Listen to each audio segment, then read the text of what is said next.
Your brows are super important to your face, whether you're like a makeup girly or not. There's like the debate of waxing versus threading versus like tweezing at home, or if your brows are kind of sparse. I've dealt with that as well. You're gonna want to use like a castor oil or something to just like make them thicker.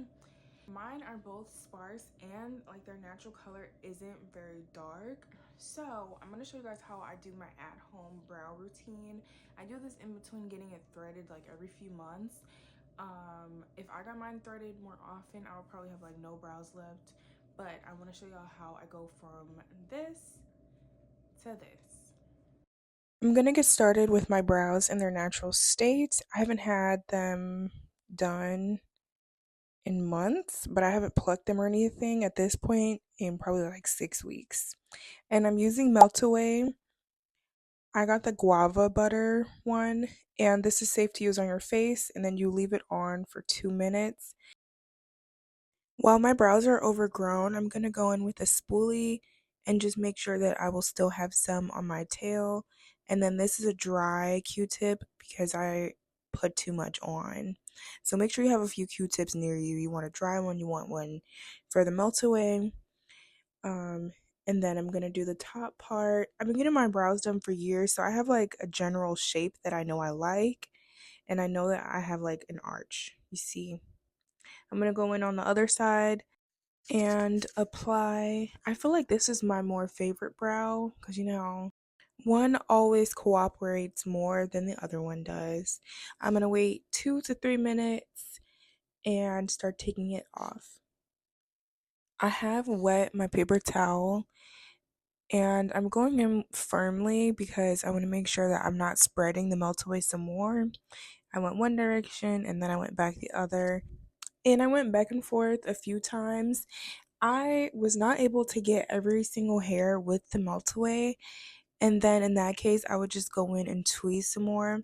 When it comes to using chemicals on your face, you really can overprocess, and you never want to leave your skin vulnerable in that way. So I'm not recommending that you use the Meltaway multiple times in one sitting, but you can do what you want to do.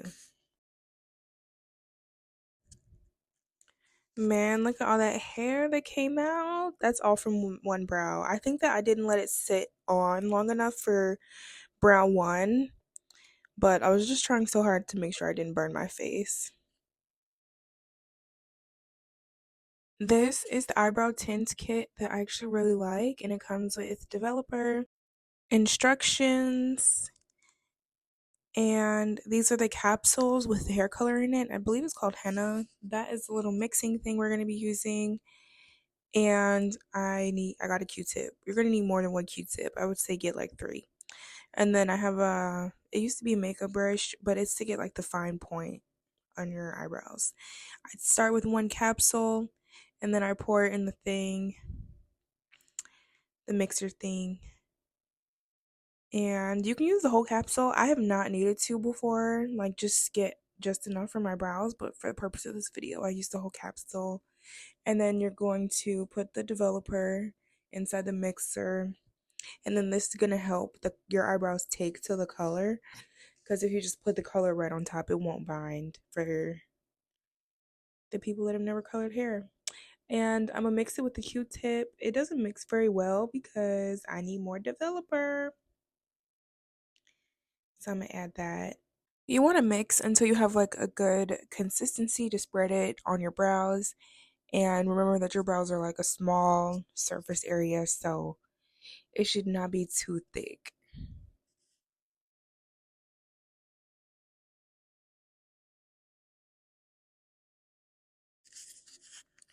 These are my brows after the melt away. Like I said, on eyebrow number 1, I should have left it on longer, but I didn't. Anyway, I'm adding the brow tint. I usually do start in the middle and then go back up to the front, but it kind of don't matter. And I'm trying to put it on delicately, but I had to go in with a dry Q-tip to get that tail part. It should be more straight. And I put on like a good amount because when you're done with the tint, you're going to wipe it off. So you're going to wipe some of it off, but you still want some of it to like bind, you know? On my other brow, I feel like this is a good example of like why I like this brow more. I don't know, it just cooperates better. And I'm applying a generous amount as well, similar to the way that you would fill them in. You just want it to have like a natural type of shape. I can show y'all some of my old brow moments where I was like blind to them. And I'm also going to use an angled brow brush. This is for makeup purposes, but I use it to tint my brow so that I can get a more precise type of fill. And I find that this just makes it look more perfect. As you can see, I was kind of struggling with the Q-tip, so I've dedicated this brush to doing this because it's more so for like a pomade, for a brow pomade, but I don't do my brows with that anymore. I mostly just use a pencil, so I don't need this brush for that purpose. At this point, I'm mostly done. I'm just doing like finishing touches. Tinting my brows at home usually lasts me for a week, and I do fill my brows in every day, but when I tint them, I don't fill them in at all. So that's kind of why I want them to look perfect. And I'm pushing the tint up because I want it to have a natural type of shape. Like, I don't want them to look too boxy at the front. So this is why I do this before the tint dries down. I am going to go in and pluck those like extra scragglies that I didn't get with the Meltoway. And I do this because I want my brows to look super clean, but I'm also not going to put chemical on my face twice in the same day. Don't worry about the tint not being, well, it's on my skin in some areas. I wouldn't worry about that because I am going to wipe it off. And I find that it's not like bleach. You know, like if you put bleach on something, is ruined. But this tint, it won't stick to my face right there anyway. So don't be worried about the fact that it's not perfect, you know? After about 20 minutes, my tint has dried and I'm going in with a wet paper towel to wipe it. You see how it's still there? I just love thick brows so much. Um, that's how much tint actually came off. And I'm gonna go in a few times because some areas are more stubborn than others.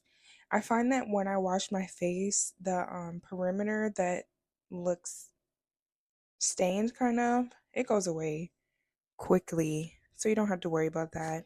And for cleaner like edges, I guess you could say, just fill that part in, and there's always concealer on hand. And do we see how much tint is on that paper towel? So you see how what I meant when I said that it's okay to kind of like over tint the brow because a lot of it will stay and a lot of it will come off, and some of it will come off when you wash your face.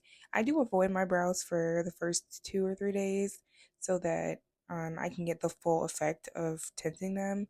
But to be honest, sometimes I forget, and that is the beauty of doing this at home because I don't feel like I've wasted my money on poor service, and I don't mind doing this once a week. I've never done it more than just once. I think it's okay for it to fade, and I still like my brows being thick, so I'll do 1 week on with the eyebrow tint, and then I'll do 1 week off where I'm using my castor oil every single day. And I just find that that little routine works for me, and I do fill my brows in every single day. This is the end result of my brow routine at home. We went from this to this. I added some concealer just for some shaping, and I will see y'all in the next one. Goodbye.